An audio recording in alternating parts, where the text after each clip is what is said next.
最近，場內越嚟越多兩廣網友喺抖音評論表示，我哋應該再次北伐，統一中國。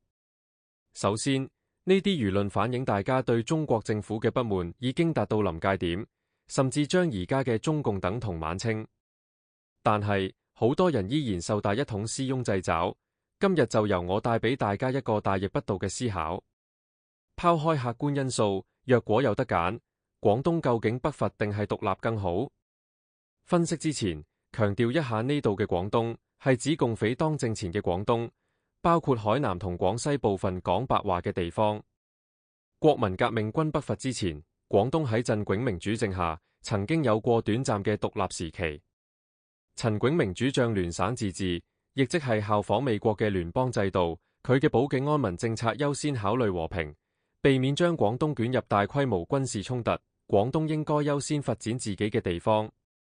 主政期間，佢試圖廢除督軍制度，強調民選省長嘅重要性，目的係減少軍閥控制，培養更傾向民治嘅政府。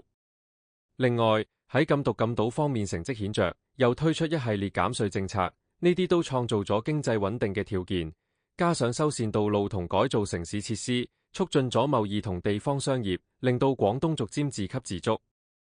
陳炯明又係點樣行到獨立呢一步呢？1911年辛亥革命之後，佢建立咗廣東人自己嘅軍隊，又喺1920年張桂係軍閥逐出廣州，幫助孫中山重返權力嘅同時，佢被任命為廣東都督兼軍事統率。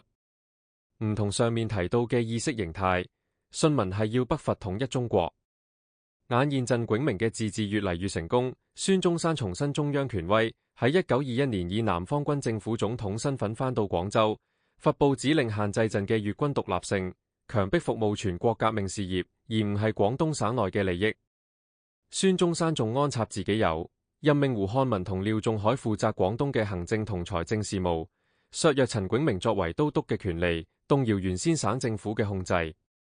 後面孫文切斷陳嘅財政，闖過來作為佢北伐嘅資金，以及命令陳調走粵軍為北伐準備，呢兩樣係徹底壓死駱駝嘅最後一根稻草。1922年6月16日，陳炯明向孫中山發動軍事政變，史稱616事件，當中最著名嘅係炮轟總統府。可惜俾孫文個狗賊走甩咗，佢個 PK 隨即聯繫蘇聯，蘇聯提供咗大量援助，包括武器資金同訓練。孫文係中國勾結海外勢力嘅鼻祖，由佢孕育出國民黨同共產黨兩個契弟，所以大陸同台灣兩個政權都尊呼佢為國父。國民黨而家喺台灣協助共產黨策反同顛覆台灣嘅民主政制，可謂基因一致嘅再次結合。蘇聯協助孫中山重返廣州之後，派出代理人鮑羅廷喺孫中山左近，鮑羅廷亦係當時中國共產黨嘅實際最高領導人。而共產黨又喺後面推翻國民黨，咁孫文個 PK 為咗一己私利，不但損害廣東人嘅利益，埋葬獨立廣東，仲讓狗咬春袋，令成個中國墮入西伯利亞寒流嘅深淵之中。調翻轉頭睇，北伐同獨立，邊樣對廣東人更有利？相信前面嘅字裏行間都有答案。廣東必須廣東優先，要想廣東優先，獨立就係一個先決條件。如果唔獨立，邊個劉松佩比你優先？最後，如果大家想了解真實嘅孫中山，推薦收睇老萬頻道嘅影片，一共2集，連接放喺評論。